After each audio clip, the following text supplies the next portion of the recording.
सभापति महोदय, आपने मुझे राष्ट्रपति जी महोदया के अभिभाषण पर बोलने का अवसर प्रदान किया। मैं आपका हृदय से आभार व्यक्त करता हूं। साथ ही हमारे नेता LOP राहुल जी का भी धन्यवाद देना चाहूँगा कि मुझे देश की जनता और थार की जनता से जुड़े महत्वपूर्ण मुद्दों पर अपना विषय रखने का आपने मौका दिया। राष्ट्रपति महोदया के अभिभाषण से सरकार की नीतियों, उपलब्धियों, योजनाओं का उल्लेख किया गया, जो लोकतंत्र की एक महत्वपूर्ण परंपरा है। लेकिन आवश्यक है कि हम इस अभिभाषण की गहराइयों से समीक्षा करें और देखें कि इसमें कितनी वास्तविकता है और कितना खोखलापन है।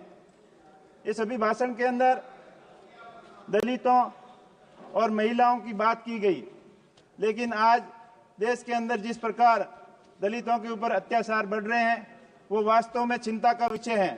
हाल ही में मेरे संसदीय क्षेत्र के बलोत्रा शहर के अंदर दिन दहाड़े एक दलित युवक विष्णाराम की हत्या दिन दहाड़े चाकुओं से गोद कर दी गई और 2 महीने बीतने के बाद भी नामजद अपराधी अभी पुलिस की गिरफ्त से बाहर है। ये बहुत ही बड़ी चिंता का विषय है। अभिभाषण में देश की वास्तविक समस्याओं, महंगाई, बेरोजगारी, असमानता, कृषि संकट, किसान आंदोलन, भ्रष्टाचार और मणिपुर हिस्सा और महिलाओं की सुरक्षा, न्यायपालिका की स्वतंत्रता, इन पर कोई ठोस चर्चा नहीं की। इससे दिखता है कि सरकार इन मुद्दों को लेकर अपना ध्यान भटकाना चाहती है। मैं किसानों की बात करूंगा। भारत एक कृषि प्रधान देश है और देश की 75% से ज्यादा आबादी ग्रामीण क्षेत्रों में रहती है और कृषि के ऊपर निर्भर है। हाल ही में देश के अन्नदाता की हालत बहुत खराब है। सत्ता पक्ष की ओर से बार बार किसानों की आय दुगनी करने के कई वादे किए गए और 2022 तक किसानों की आय दुगनी करने का वादा बार बार दोहराया गया, लेकिन 22 निकलने के बाद भी आज किसानों की आय दुगनी के बजाय किसानों की आय आधी रह गई है। किसान बहुत ही संकट में है। सिंचाई का पानी किसानों को समय पर नहीं मिलता, बिजली समय पर नहीं मिलती। माननीय प्रधानमंत्री जी ने वहां बाड़मेर के अंदर 2014, 2018, 19, 23 4 बार ये वादा करके आए थे कि मेरे किसान भाइयों और बहनों, गुजरात के कच्छ के अंदर आम और अंगूर हो सकते हैं, तो बाड़मेर के थार क्षेत्र के अंदर आम और अंगूर की खेती क्यों नहीं हो सकती थी। लेकिन आपकी नीति सही नहीं थी। आपने किसानों को सपना दिखाया कि माही बांध की कैपेसिटी बढ़ाकर आपके क्षेत्र के अंदर नहर लाएंगे, पीने के पानी की व्यवस्था पूरी करेंगे, लेकिन वो खाली सपने ही रह गए। आज भी किसान पानी के लिए परेशान है, बिजली के लिए परेशान है, पूरी संकट के अंदर है किसान।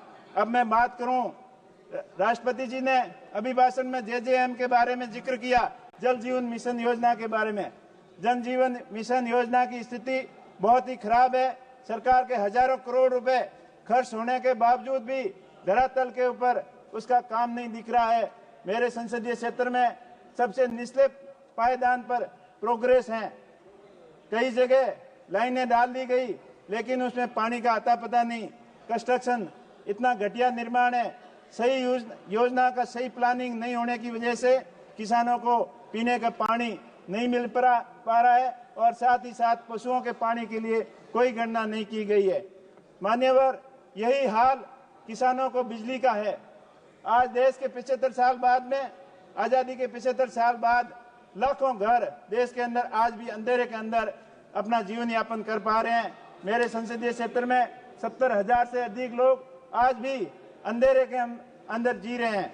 मेरा सरकार से मांग है कि अंधेरे के अंदर जीवन यापन करने वाले लोगों को बिजली के कनेक्शन मुहैया करवाए और RDSS स्कीम के अंतर्गत बिजली तंत्र को मजबूत किया जाए, ताकि आने वाले समय में बिजली संकट से मुक्ति मिल सके। साथ ही साथ मेरे क्षेत्र की कुछ महत्वपूर्ण परियोजना के बारे में मैं बताना चाहूँगा कि रेलवे नेटवर्क के बारे में राष्ट्रपति जी के अभिभाषण में विस्तार से चर्चा की गई, लेकिन हमारे क्षेत्र के अंदर रेलवे नेटवर्क का बहुत ही कम विस्तार हुआ है। लंबे समय से मांग थी कि जैसलमेर, बाड़मेर, भाबर रेलवे परियोजना को लागू करना, और उसकी कई बार मांग होने के बाद सर्वे भी हुए, लेकिन उसको दुर्भाग्य की बात है कि अनार्थिक बताकर उसको रोक दिया गया। तो मेरा सरकार के माध्यम से मांग है कि इस महत्वपूर्ण परियोजना के बारे में विचार किया जाए, और साथ ही साथ बाकासर के अंदर ड्राई पोर्ट बनाकर राजस्थान के अंदर जो इंपोर्ट एक्सपोर्ट को बढ़ावा देने के अंदर सहायता दी जाए। इसी के साथ साथ क्षेत्र के कई महत्वपूर्ण मुद्दे हैं, उसके बारे में मैं आपका 1 मिनट के अंदर आपको ध्यान आकर्षित कराना चाहूंगा कि उड़ान योजना के अंतर्गत बाड़मेर के हवाई अड्डे को जोड़ा गया, लेकिन कई साल बीतने के बाद भी अभी वहां पर धरातल पे कोई काम नहीं हुआ।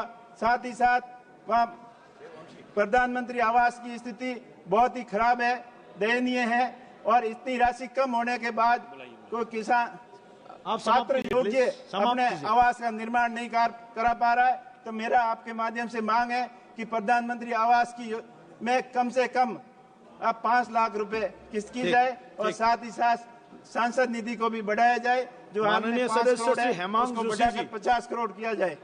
आपने मुझे बोलने का मौका दिया, आपका बहुत बहुत आभार, धन्यवाद।